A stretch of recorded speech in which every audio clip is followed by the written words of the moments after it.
랄랄라. 랄랄라. 뭐 좋은 일 있어요? 네. 항상 공부는 늘 신나죠 즐겁습니다. 뭐. 선생님과 랄랄라. 그렇죠. 그렇죠. 그렇죠.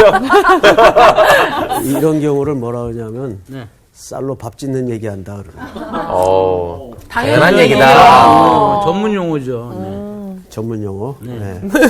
자, 우리 집중해서 오늘 베드로후서 계속 강의하겠는데 네.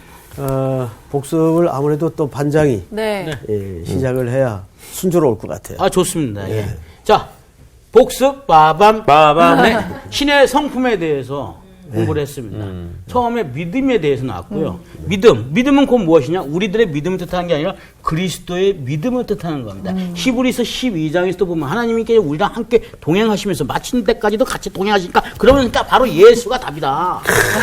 답이 나오고 있습니다. 그럼 믿음 다음에 뭘까요? 덕입니다. 네. 그렇죠. 빠밤. 빠밤. 네. 덕이란 무엇인가? 바로 덕이란 덕이 뭐냐면요. 덕이 뭐냐면 십자가의 죽으심으로부터 시작이 되는 그렇죠. 겁니다. 네. 그다음 덕 다음에 무엇이냐? 지식을. 그렇죠. 그렇죠. 지식은 무엇이냐? 그다음 빠밤. 뭐예요? 지식 설명해야지. 그다음에 인내를. 네. 그다음에 절제.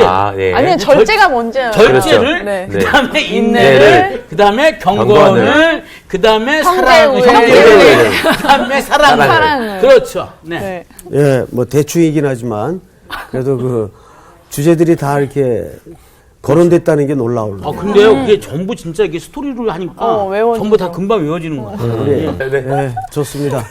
자, 오늘은 네. 좀 본문이 길어요. 네. 자, 우리 빨리 들어갑시다. 오늘 수업 베드로후서 3강 확실한 예언 성경. 우리 상훈 학생부터 한번 읽어볼까요? 네. 그러므로 너희가 이것을 알고 이미 있는 진리에 서 있으나 내가 항상 너희에게 생각나게 하려 하노라.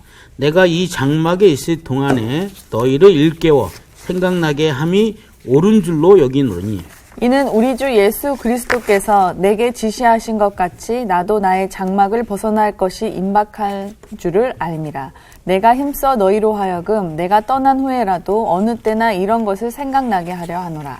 우리 주 예수 그리스도의 능력과 강림하심을 너희에게 알게 한 것이 교모히 만든 이야기를 따른 것이 아니요 우리는 그의 크신 위엄을 친히 본 자라. 지극히 큰 영광 중에서 이러한 소리가 그에게 나기를 이는 내 사랑하는 아들이요 내 기뻐하는 자라 하실 때에 그가 하나님 아버지께 존귀와 영광을 받으셨느니라. 이 소리는 우리가 그와 함께 거룩한 산에 있을 때에 하늘로부터 난 것을 들은 것이라. 또 우리에게는 더 확실한 예언이 있어 어두운 데를 비추는 등불과 같으니 날이 새어 샛별이 너희 마음에 떠오르기까지 너희가 이것을 주의하는 것이 옳으니라. 먼저 알 것은 성경의 모든 예언은 사사로이 풀 것이 아니니 예언은 언제든지 사람의 뜻으로 낸 것이 아니요 오직 성령의 감동하심을 받은 사람들이 하나님께 받아 말한 것임이라. 아멘. 자, 수고했어요. 오늘 본문이 좀 길죠? 어쨌든 1장을 오늘 마칩니다. 네. 자, 12절을 보시면 이렇게 그러므로 너희가 이것을 알고 이미 있는 진리에 서 있으나 내가 항상 너희에게 뭐하게 하려 하노라? 생각나게 하려 하노라. 언더라인 하세요. 생각나게. 13절. 내가 이 장막에 있을 동안에. 자, 여러분. 베드로가 내가 어디에 지금 있다 그래요? 장막에. 어디 가서 텐트 쳤나요? 그 얘기가 아니죠? 네.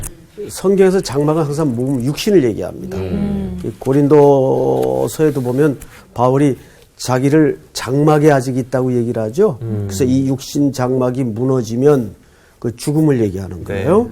그래서 여기서 베드로도 장막을 얘기할 때는 자기가 육체를 갖고 있는 상태, 그걸 얘기하는 겁니다. 네. 자, 13절을 보시면 내가 이 장막에 있을 동안에 너희를 일깨워 또 뭐예요? 생각나게 함이 옳은 줄 안다. 12절에도 생각나게. 그다음에 쭉 가서 14절을 우리 광호 학생 한번 읽어보시겠어요? 네. 이는 우리 주 예수 그리스도께서 내게 지시한 것 같이 나도 나의 장막을 벗어날 것이 임박한 줄을 알미라. 자, 장막을 벗어날 것이 임박했다. 이 무슨 표현일까요? 죽을 때가 다. 예. 그리고 베드로는 순교를 당하죠. 네. 이제 하나님의 사람들은 영이 맑게 깨어 있을 때에는 자기의 그 마지막 시간을 대체적으로 압니다. 바울도 그걸 직감하고 있고 그래서 떠날 기약이 가까웠다라는 표현을 쓰죠. 디모데 후서에서. 그러니까 자기 앞에 다가오고 있는 죽음의 시간을 직감하고 있던 것 같아요. 근데 우리 주변에도 보면 아주 기도하고 경건히 살았던 선배들의 그 앞서간 죽음을 가만히 더듬어 보면 맞아요. 그분들은 자기들의 마지막 시간을 알고 준비하는 경우가 굉장히 많아요. 네네. 저는 그런 의미에서 이 암이라는 병을 꼭 나쁘게 생각하지 않아요. 암은 우리에게 준비할 수 있는 시간을 줘요. 네. 그렇죠? 네. 갑작스러운 이별을 안 하죠, 그래도. 네. 예.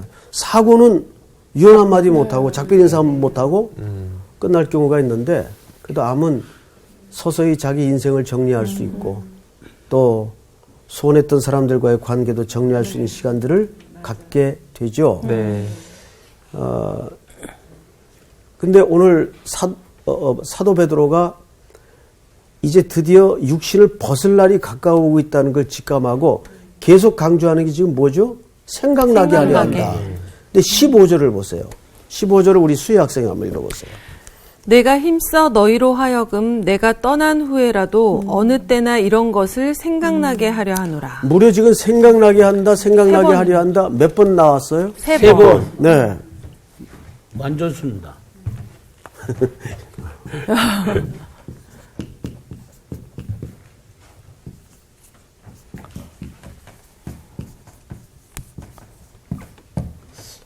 자, 우리 그 현기 학생. 네. 뭘 베드로가 저렇게 생각을 나게 하려고 애를 썼을까요? 뭐를? 그러니까 그 남겨진 이 사람들에게 잘 버티게 하려고 하는 이런 준 말씀을 생각나게 하려고 한 것 같은데. 예. 뭐 자신 있게 얘기하세요. 자신 있게. 바로 그 얘기예요. 하나님 말씀을 얘기하는 거예요. 네? 베드로가 결국 자기가 육신 장막을 벗을 날이 가까운 걸 직감하고 성도들에게 계속 강조하고 싶었던 게 생각나게 하고 싶었던 게 뭐죠? 하나님 말씀.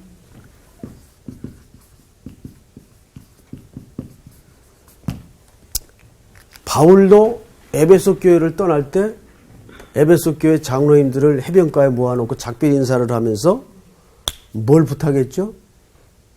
은혜의 말씀께 교회를 네. 부탁해요. 사람에게 부탁을 하지 않아요. 왜? 하나님의 말씀이야말로 살았고 운동력이 있기 때문에 영혼 골수를 쪼개고 우리의 심령과 삶을 바꿀 수 있기 때문에 그러니까 말씀으로 충분하다는 게 이론으로만 알고 있어서는 안 된다는 얘기예요. 이건 정말 말씀으로 충분하다고 확신하세요? 베드로는 그 확신이 있었어요. 그래서 비록 가르치던 나도 이 서신을 쓰는 나도 역사의 무대 뒤로 다 지나갈 수밖에 없지만 뭐는 남겨져야 된다는 얘기예요. 하나님의 말씀. 하나님의 말씀으로. 신명기 8장에 보면 이 신자는 이 단어를 쓰죠. 예? 신. 그 다음에 말씀 원자에다가 신명기라고 이렇게 써요. 신명기라는 거는 다시 생각나게. 하나님의 명령을 기록한 책이다 그 말이에요. 네. 근데 신명기 중에서도 딱 한 절만 걸러내라면 바로 8장 3절이에요. 8장 3절이 뭐예요? 주제 구절인데 사람이 떡으로만 살 것이 아니요 하나님의 입에서 나오는 모든 말씀으로 살 것이냐. 저 구절이 왜 유명합니까? 예수님이 인용하셨거든요. 네. 40주야를 줄이신 후에 사탄이 예수님을 유혹하고 시험하죠. 네. 그때 예수님께서 꺼내 들었던 말씀이 신명기 8장 3절 말씀이에요. 사람이 떡으로만 살 것이 아니요 하나님의 말씀을. 말씀으로 살 것이니라. 자, 이 말씀의 의미는 무슨 뜻인가 하면 아주 중요한 얘기인데 출애굽기 16장을 배경으로 합니다. 자, 출애굽기 16장 앞에는 뭐가 나오죠? 15장. 정답. 15장의 내용은 뭐예요? 15장? 거기가 한 개죠. 네. 찬양이죠. 구원의 찬양. 아, 14장에서 홍해를 건너잖아요. 네네네. 아이고, 예. 마른 땅으로 홍해를 건너죠. 그리고 15장에서는 그 구원의 찬양이 소개돼요. 네. 그리고 16장에서 바로 원망과 불평이 터져 나옵니다. 뭐에 대한? 일상에 대한. 이러려고 우리를 광야에 이끌어냈는가. 네. 그래서 그들이 먹을 걸 요구를 해요. 그래서 하나님께서 매일 하늘에서 만나. 이 만나라는 말은 저게 뭐냐라는 뜻이에요. 그게 뭐냐? 저게 뭐냐? 저게 뭐냐? 매일 하늘에서 내려오니까. 그래서 6일 동안 6일째는 다음 7째 날 것까지 이틀 분량치가 내려오죠. 네. 그래서 40년을 이 기적을 경험해요. 근데 이들은 먹을 거 입을 거만 있으면 하나님을 잘 섬길 줄 알았죠. 알았어요. 그런데 이 기적을 40년 경험하면서도 하나님을 한 번도 온전히 섬겼던 적이 없죠. 그 결론이 신명기 8장 3절이에요. 그러니까 그 말입니다. 8장 1절서부터 쭉 읽다 보면 너를 낮추시고 너를 시험하사라는 말이 나와요. 그 말은 합격 하나 못하냐의 여부를 알아보겠다는 말이 아니고 네가 몇 점짜리인지 확인해 주겠다 그 뜻이에요. 시험 보기 전에는 얘 실력이 들통이 나요 안 나요? 안 나죠. 그 1학년 들어가서 첫 학기에는 다 공부 잘하는 애들 같아. 멀쩡히들 앉아 있으니까. 근데 이제 한 학기 공부하고 학기 말 시험 보면 다 나오죠. 1등서부터 꼴등까지 판별이 되죠. 네. 그러니까 맞습니다. 예. 너를 낮추시고 너를 시험하사라는 말은 뭐 먹을 거 입을 거 쓸 것만 있으면 나를 잘 섬길 수 있다고 내가 시험을 통해서 몇 점짜리인지 확인시켜 줄게 광우야 이렇게 된 거예요. 광우야. 그래서 만나라는 시험을 통해서 들통이 났죠 실력이. 네. 몇 점짜리로? 빵점. 빵점. 빵점. 그러니까 다 죽었겠지. 빵점짜리로 들통이 난 거예요. 네. 그러면 이게 어떻게 되냐 하면 우리 수희 학생이 지금 얘기 잘해서 그러니까 다 죽었어요. 네. 광야에서 그렇죠. 다 죽었어요. 그래서 그 죽을 수밖에 없던 인생들을 위해서 예수님이 하늘에서 신약에 가서는 생명의 떡으로 오시는 거예요. 그러니까 구약에 내렸던 이 하늘에서 내려온 생명의 만나가 누구의 모형이었습니까? 예수 예수님. 그리스도의 예수님. 바로 예수 그리스도가 생명의 떡이에요. 네. 이게 요한복음 6장에서 말씀하시죠. 내가 하늘에서 내려온 생명의 떡이라. 그러니까 사람이 떡으로만 살 것이 아니요 예수라는 떡으로 살아라 그 말이에요. 그렇죠. 그래서 예수님이 떡집에서 나시잖아요. 그렇죠. 맞다. 베들레헴. 베들레헴. 빵집. 베이트 집이라는 뜻이죠. 레헴 떡이에요. 그러니까 우리식으로 얘기하면 방앗간. 아, 그렇죠. 떡집. 그 베들레헴이 떡집이라는 뜻입니다. 그 베들레헴으로 예수님께서 2000년 전 생명의 떡으로 오셔서 우리에게 기꺼이 요한복음 6장에 빈들의 생명의 향연을 잔치를 배설해 주시죠. 그 많은 사람들이 먹고 배부름을 얻게 되지 않습니까? 그 떡으로 사는 거예요. 예수라는 떡으로. 그러니까 신명기 8장에서 말하는 것은 사람이 몸을 지탱시켜주는 떡으로 사는 것이 아니라 하늘에서 내려온 생명의 떡, 하나님의 말씀으로 사는 것이니라. 그 얘기를 이렇게 하는 겁니다. 자, 그래서 3번씩이나 뭘 하게 하신다고요? 생각나게. 뭘 생각나게 하세요? 하나님의 말씀. 하나님의 말씀. 자, 성경을 또 보십시다. 네. 15절을 보시면 내가 힘써 너희로 하여금 내가 떠난 후에라도 어느 때나 이런 것을 생각나게 하려 하노라. 16절을 다 같이 한번 읽어볼까요? 시작. 우리 주 예수 그리스도의 능력과 강림하심을 너희에게 알게 한 것이 교묘히 만든 이야기를 따른 것이 아니요 우리는 그의 크신 위엄을 친히 본 자라. 아, 이게 무슨 얘기냐면, 자, 베드로와 몇몇 사도들은 아직도 예수님이 승천하신 사건을 목격했어요, 안 했어요? 예수님 하늘로 올리울 때 이 제자들이 봤어요, 안 봤어요? 봤어요. 봤죠. 네. 뭘 의심을 해요? 500여 형제들과 함께 갈릴리 네, 사람들이 봤죠. 네. 그 예수님의 승천하시는 장면을 봤잖아요. 네. 그리고 승천하실 때 뭐라 그러셨어요? 너희가 본 모습 본대로 그대로 다시 내가 오리라. 다시 오겠다. 자, 그러면 여기에서 이제 우리는 예수님의 초림과 다시 오심의 사이에 우리가 걸려 있어요. 네. 우리가. 그럼 우리 계속 뭘 리마인드 해야 될까요? 뭘 기억해야 될까요? 예수님 말씀. 다시 오실 오시겠다는 걸. 약속의 말씀을 기억해야 돼요. 네. 그래서 신앙을 한마디로 정의하라면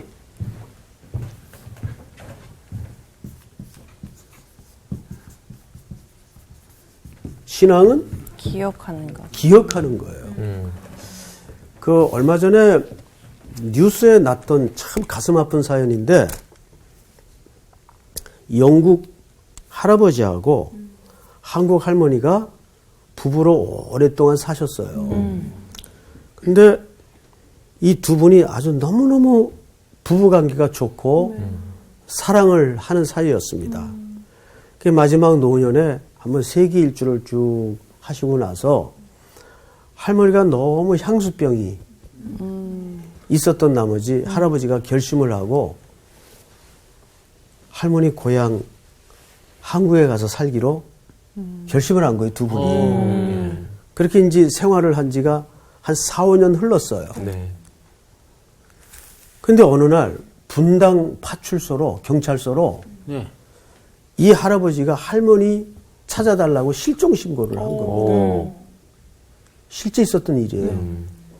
그래서 이제 수사관들이 영국 할아버지가 유미라는 자기 아내 한국 할머니를 찾아달라고 신고를 하니까 놀래가지고 집에 가서 다 수색을 하다가 깜짝 놀랄 만한 이 할아버지의 친필 메모 하나를 발견한 거예요. 그 메모의 내용이 뭐냐면 유미, 그 할머니 이름이죠. 당신은 최고의 나의 사랑, 나의 아내였습니다. 네. 곧 천국에서 만나요. 보니까 이 할머님이 돌아가신 거예요. 아이고. 할머님이. 그런데 이 할아버지가 알츠하이머 그 병에 걸리신 거예요. 그 사이에 돌아가시고 나서 충격으로 알츠하이머 병의 증상이 이 기억이 다시 간단하게 자꾸 돌아왔다가. 왔다 갔다 한다 그래요. 그러니까 이 기억이 나갈 때는 할머니가 안 보이는 거야. 근데 기억이 돌아올 때는 아, 우리 할머니가 세상을 떠났지. 그러니까 이 형사들이 그 메모를 발견하고는 마음이 아파가지고 할아버지한테 못 준 거예요. 그냥 기억이 저절로 돌아와서 그 사실을 아실 때까지. 근데 돌아왔어요, 기억이. 그럼 그때서야 또, 아, 우리 할머니가 천국에 갔지. 참 사람은 잊을 기억과 잊어버리지 말아야 될 기억이 있어요. 우리에게는. 네. 그 또 우리 기억이라는 게 얼마나 엉터리가 또 많아요. 맞아요. 과잉 기억 증후군도 있고 거짓 기억 증후군도 있어요. 맞아. 네. 자기가 경험하지 않은 일을 철석같이 믿고 실제 그렇게 확신을 하고 사는 사람들이 있어요. 네. 제가 그걸 조사를 해보니까 잘못된 기억을 집어넣고 사는 사람들의 증상을 이렇게 소개를 했어요. 자신의 삶을 믿을 수 없을 만큼 완전하게 포장을 한다는 거예요. 어디에 맞춰서? 그 기억에 맞춰서. 실지가. 그 기억에. 근데 그 기억은 거짓 정보예요. 두 번째는 남들이 자기 이야기에 감동하고 흥미로워하는 것을 대단히 기뻐한다는 거예요. 그러니까 그 거짓이 계속 어떻게 되겠어요? 사리부정. 강화되죠. 더 견고해지죠. 그러니까 많이. 히틀러라는 인물이 유명한 얘기를 했어요. 청중이라는 것은 거짓말도 10번을 하면은 진실이 된다라고 얘기를 했어요. 근데 정말 그래요. 인간이 참 이 맹랑해요. 가만히 보면은. 여기 이제 세 번째 증상이 뭐냐 하면 이상이 높고 욕망이 강하며 자신을 과장되게 포장한다. 그러니까 철저히 거짓 자기가 되는 거죠. 이 기억이 잘못되면. 그 다음에 네 번째가 거짓말에 대한 죄책감이 전혀 없고 천연덕스러울 수 있다. 본인은 거짓말인지 모르니까. 그렇죠. 그렇게 되는 거죠. 종국에 가서는. 그리고 마지막으로 자신의 말에 추궁을 하거나 토를 달면 무섭게 변하는 더 공격성 방어 자세를 갖게 된다는 거예요. 과민 반응을 상대방에 대해서. 바로 떨고 진짜란 말이야. 이런 식이 되는 거죠. 그러니까 우리가 완전 병이다. 세상을 살아가면서 저는 이렇게 그 위내시경 하면은 수면 마취를 하죠. 네. 그러면 횡설수설하는 사람들 많이 옆에서 봐요. 맞아요. 매년 정기검진 가다 보면 근데 그 광경 보고 이렇게 소름이 쫙 끼치는 거 있죠. 맞아요. 나는 저런 무의식 세계 속에서 과연 무슨 뭐라고 얘기를 떠들까? 그러니까. 뭐라고 떠들까? 뭐라고 떠들 것 같아요? 근데 어느 할아버지가 고마워요. 할아버지가 사고로 무의식 세계에 들어갔는데 간호사들이 귀를 기울였어요. 뭐라고 중얼거리길래 계속 네. 여호와는 나의 목자시니 내게 부족함이 없으리라. 저래야 실제. 되는데 우리도. 늘 평소에 애송하던 성경 말씀을 그 무의식 코마 상태에서 할아버지가 외우고 있는 거예요. 근데 만약에 그때 미스김 그러면 어떻게 되냐? 대박. 왜 저렇게 웃어? 생각만 해도 끔찍해. 아니 간호사들이 얘기하는데요.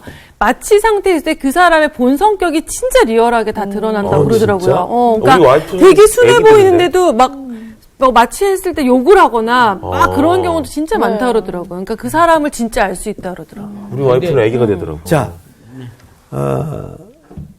결론은 우리가 항상 무엇을 인풋하고 사느냐. 진짜. 맞아. 그게 제일 중요해요. 예. 아, 주여. 왜냐하면 예수님께서도 속에 있는 게 나온다 그랬어요. 맞아요. 속에 있는 게. 진짜. 그러니까 저희들이 하나님의 이 말씀이라는 양식을 뼈가 되게 살이 되게 매일. 근데 너무너무 성경들을 안 읽어요. 맞아요. 우리 성도들이 너무 성경을 안 읽어요. 맞아. 성경도 겨우 일주일에 예배 시간에 본문 열 때. 이제 그것도 요즘에 자막으로 다 띄워주니까 그거 다 없애야 돼 이제. 진짜. 자막 띄워주는 거. 이제 그마저도 안 들고 다니더라고 이거를. 저는 핸드폰으로 보는 것도 또 그런 거 핸드폰을 같아요. 이렇게 보고. 가능하면 예배 시간에는 오프라인으로 진짜 성경 성경을 정말 여는 줄도 게. 긋고 정말. 그럼요. 맞아. 그래서 거기에 자기 손때가 묻고 네. 자기 은혜 받은 기록이 남고 맞아. 그래야 그게 정말 내 성경책이 되는 거 아니겠어요? 예. 또 어떤 장례식에 가보면 어머니가 쓰던 성경을 갖다가 그 무덤 안에다가 관에다 집어넣는 경우도 있어요. 그래서 나 그러지 말라고 다시 꺼내라고.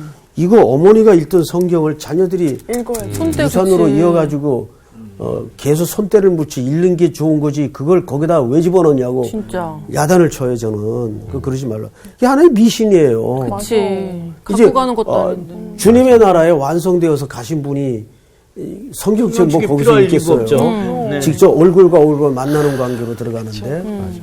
자, 그런데 네. 오늘 성경을 조금 더 보십시다. 다시 베드로후서 1장을 보세요. 1장 몇 절을 보시냐 하면 17절. 17절. 지극히 큰 영광 중에서 이러한 소리가 그에게 나기를 이는 내 사랑하는 아들이요 내 기뻐하는 자라 하실 때 그가 하나님 아버지께 존귀의 영광을 받으셨느니라. 자, 이게 무슨 얘기냐 하면 아까 제자들이 예수님 승천하시는 걸 봤다 그랬어요? 못 네, 봤다 그랬어요? 맞습니다. 네. 그리고 그 영광스러운 장면도 봤어요. 그러면 이제 우리가 여기서 한 가지 과제가 생깁니다. 초림의 예수와 다시 오실 재림. 예수 사이에 우리가 지금 걸려 있어요. 네. 자, 그러면 처음에 예수님이 오신 사건을 초림이라 그러죠. 네. 이때는 왜 오신 거예요? 우리의 죄를 다 물론 예, 이제 사야시. 궁극적으로는 네. 본질이 그 대답이 맞는데 이때는 우리 일상 이제 삶의 용어로 표현 시험지 출제하러 오신 거예요. 시험 문제. 시험지 나눠주러 오신 거예요. 예? 네네. 자, 그러면 걷어가시는구나. 두 번째 오실 때는 걷어가시지. 네. 왜 채점. 들어오실까? 예? 채점하러. 저도 학교에서 학생들 지금 가르치는데 저는 무감독을 해요. 시험을. 학생들 감독을 안 해요. 알아서 자기들이 뭐 쓰도록. 그리고 또 무감독이 맞는 거 아니겠어요? 그렇죠. 네. 그래서 이제 시험지 다 논아주고 내가 50분 있다가 돌아오고 막. 그리고 이제 나갔다가 저는 이제 로비에서 또는 뭐 강사실에서 차 마시고 있다가 다시 돌아옵니다. 돌아올 때 60명 학생이면 다 상태가 다를 거예요. 그렇죠. 예를 들어서 시험 준비를 잘해가지고 답안지를 충실히 쓴 학생은 웃고 있을 언제 거들어오시지? 저를 아마 기다릴 것 같아요. 네. 그런데 우리 상훈 학생처럼 언제 오시지? 탱자탱자 놀고 있다가 네. 지금 5분밖에 안 남았는데 10문제 중에 한 문제밖에 안 풀었어. 아니 못 풀었어. 네. 예? 그러면 이제 5분 남은 시간 동안 심정이 어떤 심정으로 앉아 있을까요? 불안해요, 불안해. 조금만 늦게 오셔야 돼요. 그렇겠죠. 그런 마음이겠죠. 하지만 이왕 못 푼 거. 이왕 못 푼 거. 저는 별 시험 문제를 시험 답안 다 봤어요. 밑에다가 자비를 베풀어 주시고 저도 이렇게 쓴 것 같은데. 항상 그렇게 마지막에 또 어떤 완전 학생은 편지를 제가 낸 시험 문제는 하나도 안 풀고 어떻게? 정말 화가 나는 게 편지를. 자기가 공부한 것만 써놨어요. 맞아. 자기가 자기 공부한 위주지 거. 뭐. 그거는 아무 상관이 네. 없어요. 그렇죠.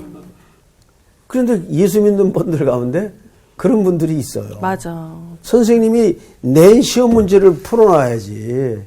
그런데 자기가 풀만한 문제가 안 보이니까 자기가 공부한 것만 써놨더라고. 그럼 아무리 충실하게 썼더라도 틀린 답이에요. 네, 맞아요. 그러니까 두 번째 오실 때는 어떻게 해요? 시험지 거들어 오시는 거예요. 네. 두 번째 오실 때가. 지금 베드로가 그 얘기를 하는 겁니다. 요 사이에 하나님의 백성들이 걸려 있어요. 그러면 광학생 생각을 해보세요. 네.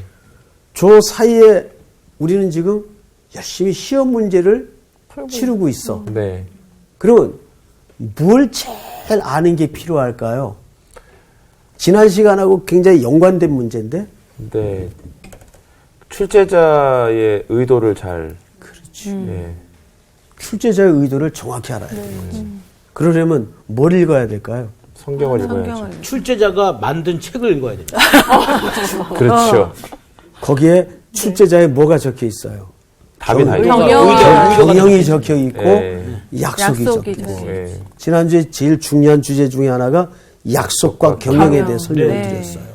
기억나죠? 네. 예, 그거예요. 하나님 말씀이에요. 그래서 그 얘기를 조금 더 구체적으로 하십시다. 네. 18절을 우리 저기 수희 학생이 한번 읽어보세요. 이 소리는 우리가 그와 함께 거룩한 산에 있을 때 하늘로부터 난 것을 들은 것이라. 계속해서 또 우리에게는 더 확실한 예언이 있어 어두운 데를 비추는 등불과 같으니 날이 새어 샛별이 너희 마음에 떠오르기까지 너희가 이것을 주의하는 것이 옳으니라. 야 여기 좀 시적인 표현이 하나 등장을 네. 하는데 네. 샛별이 어디에 떠올라요? 너희 너희 마음에 마음에 떠오르기까지. 우리 향기 학생은 그게 뭘 것 같아요? 샛별이 내 마음에 떠오른다. 샛별. 내 마음에 하니까 약간 항상 내 마음에 함께 계시는 성령님, 성령님. 그리스도, 예수님. 자, 그래서 우리는 이 샛별의 정체를 알아야 네. 오늘 공부가 마무리될 것 같아요. 그래서 제일 좋은 성경 해석 방법은 늘 뭐라 그랬죠? 성경으로. 성경이 성경으로 네. 말하는 것을 네. 가장 정확한 해석으로 우리는 받아들입니다. 네. 제가 제일 정확하게 해석하는 거는 확실히 성사학당을 다시 보는 게 목사님이 또 어떤- 홍보하는. 이제 네. 이렇게 하면 위험해져요. 자, 우리 성경 구절을 좀 찾겠는데 네. 민수기 24장을 다 여세요. 민수기 24장. 민수기 창세기 출애굽기 저 어디 있는지 모를 때 저렇게 노래를 하더라고요. 24장. 근데 이런 게 너무 진짜 성경의 그거죠. 신약을 해석하는데 구약에서 찾을 수 있다는 게 그치. 진짜 성경이 하나로 쓰여진 거를 알 수 있는 것 같아요. 맞아요. 네. 굉장히 중요한 문제 제기예요. 예. 그런 의미에서 우리 저기 향기 학생, 저기 승 학생이 한번 읽어보세요. 17절. 24장이요? 네. 24장. 17절. 내가 그를 보아도 이때의 일이 아니며 내가 그를 바라보아도 가까운 일이 아니로다. 한 별이 야곱에게서 나오며 한 규가 이스라엘에게서 일어나서 모압을 이쪽에서 저쪽까지 쳐서 무찌르고 또 셋의 자식들을 다 멸하리로다. 자, 한 별이 어디에서 나와요? 한 별이 야곱에게서 나온. 야곱에게서 나와요. 자, 아직도 잘 모르겠어요. 그래서 우리는 이 별이 무슨 정체를 갖고 있는가를 이제 조금 더 뒤로 가서 계시록 2장을 한번 열어봅니다. 이거 안 좋은 건데. 왜 안 좋아? 자, 지레 짐작도 하지 마시고 선입관도 하지 마시고. 좋은 게 나오면 어떡하려고 그래요? 계시록 24장이요. 2장. 2장. 계시록 24장이 예. 아니고 계시록 2장. 24장이 없지 않아요? 없어. 2장 네. 몇 절을 보시냐 하면 우리 향기 학생이 읽으세요. 28절. 내가 또 그에게 새벽별을 주리라. 내가 있는- 그에게 무슨 별? 새벽별. 새벽별. 자, 새별이 어디에 떠오른다 그랬죠? 내 마음. 마음에 떠오른다 그랬어요. 그런데 아까 민수기 24장 17절에 보니까 한 별이 어디서 나와요? 야곱에게서. 야곱에서 나와요. 그 자손으로 나온다는 그렇죠. 거예요? 그럼 예수님이네. 오실 그리스도를 네. 설명하는 거예요. 근데 오늘 계시록 2장 28절에 보니까 내가 또 그에게 새벽별을 준다 그랬어요. 자, 누구에게? 성경을 잘 보세요. 몇 절을 보시냐면 27절부터 25절부터 계시록 2장 25절. 다만 너에게 있는 것을 내가 올 때까지 굳게 잡으라. 이기는 자와 끝까지 내 일을 지키는 그에게 만국을 다스리는 권세를 주리니 그가 철장을 가지고 그들을 다스려 질그릇을 깨뜨리는 것 같이 하리라. 나도 내 아버지께 받은 것이 그러하니라. 내가 또 그에게 뭐를 주리라? 새벽별을 주리라. 그것은 예수 그리스도께서 붙들고 오실 권세를 얘기하는 거예요. 네. 자, 이것을 최종적으로 계시록 22장을 한번 보십시다. 22장 16절. 저 뒤로 가서 우리 상원 학생이 한번 읽어보세요. 나 예수는 너 교회들을 위하여 내 사자를 보내어 이것들을 너희에게 증언하게 하였노라. 나는 다윗의 뿌리요 자손이니 곧 광명한 새벽별이라 하시더라. 네. 확실해. 확실해. 여러분, 여기에서 예수님이 친히 자기를 가리켜 뭐라 그래요? 새벽별. 샛별. 그 샛별이 어디에 떠오른다고 향기 학생? 마음에. 베드로후서가 마음에. 마음에. 자, 그러면 이제 베드로후서를 바로 가서 보십시다. 네. 우리가 몇 절 성경 구절을 여기저기 참고한 결과 자, 10몇 절을 보시냐 하면 9절 제가 읽겠습니다. 또 우리에게는 더 확실한 예언이 있어. 자, 잠깐. 무슨 예언이요? 예언은 예언인데 확실한 예언. 그러면 예언과 더 확실한 예언은 뭘까요? 자, 구약의 모든 말씀이 뭐예요? 전부 예언. 예언이죠. 네. 그런데 더 확실한 예언은 뭘까요? 그게 이루어지는 거죠. 그 약속. 구약에 그게 이루어지는 거를 더 확실한 예언이라고 하지 않을까요? 확실한 예언은 그러면 신약의 예수님이 직접 말씀하신 거. 죄송해요. 표정이. 직접 말씀하신 거 거의 그래요? 다 왔는데. 왔대. 조금만 더 해봐. 확실한 예언은? 우리 수희 학생이 하여간 요즘 공부를 열심히 하는 것 같아요. 성경 말씀. 그렇죠. 자, 여러분 생각을 해보세요. 지금 베드로가 이 글을 쓰고 있을 때는 구약은 다 쓰여졌지만 네. 아직 덜 쓰여진 게 무슨 책이에요? 신약. 그렇지. 그러면 베드로가 이 글을 쓸 때 이후에 또 완성될 뭐예요? 하나님의 말씀. 성경 66권을 얘기하는 거예요. 예? 이때는 아직 쓰여지지 않았어요. 네. 완성이 마무리 안 됐어요.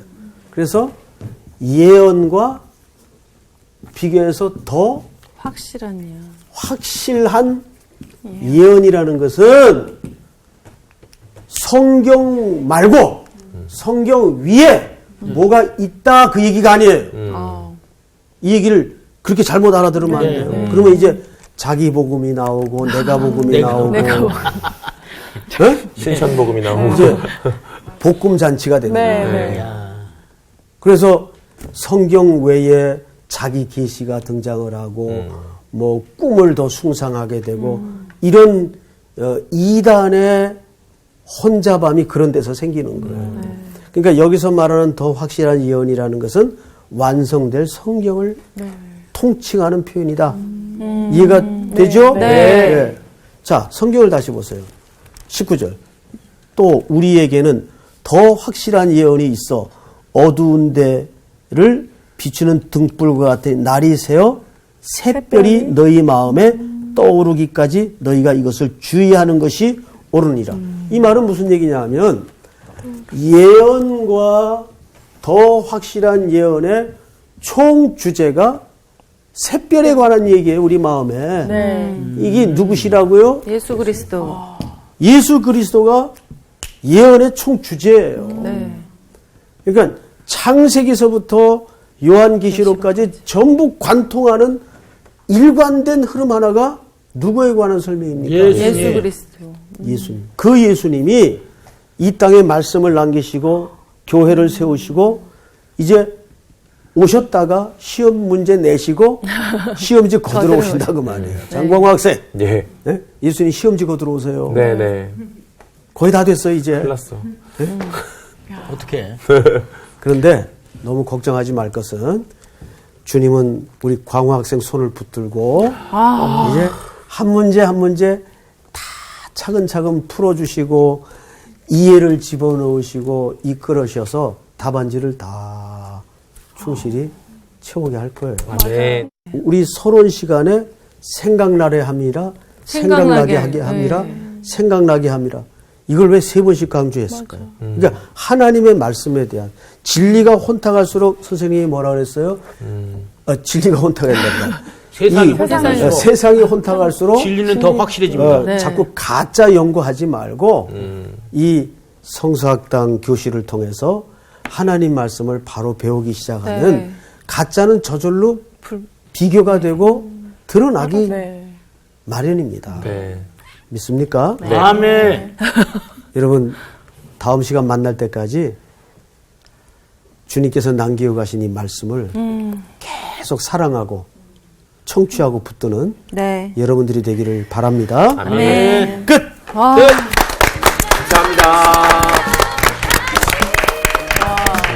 아니 여기 샛별 보니까 갑자기 지금 떠오르는데 그 아이들 율동 중에 넓은 호수 저 하늘 비추듯 나의 마음 거울처럼 예수님 비쳐 있거든요. 그러니까 이게 나의 마음에 항상 거울처럼 그러니까. 예수님이 비치고 정말 하는 게 딱 떠오르네요, 진짜. 어린이 차이도 복음적인 게 많아.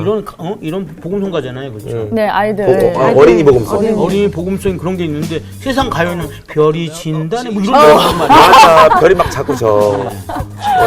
근데 어쨌든 뭐 성경 공부도 중요하고 뭐 기도 시간도 다 중요한데 우리가 성경을 안 읽는 게 진짜 문제인 것 같아요. 맞아요. 진짜 어떻게 보면 이 성경 하나님 말씀 자체를 읽어야 되는데 자꾸 우리는 해석된 맞아. 뭔가를 되게 쉽게 얻으려고 하는 그런 마음이 있는 것 같아요.